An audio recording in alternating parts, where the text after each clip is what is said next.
Buonasera e ben ritrovati con l'informazione flash di New Sicilia. Questi i titoli più importanti del pomeriggio. Passo indietro di Valeria Sudano e conferma di Enrico Trantino. L'improvviso dietro front deriverebbe dall'intenzione del centrodestra di presentarsi alle elezioni comunali di Catania unito e compatto.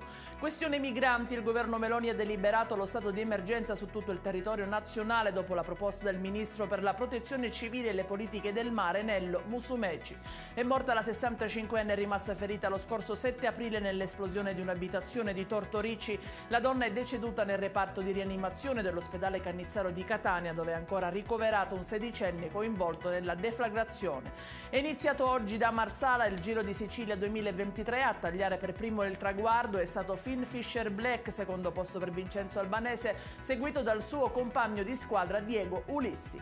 E infine il meteo continua anche per domani l'ondata di bel tempo in Sicilia. Per le previsioni e tutti gli altri approfondimenti vi basterà visitare il nostro sito www.newsicilia.it e i nostri canali social. Buona serata.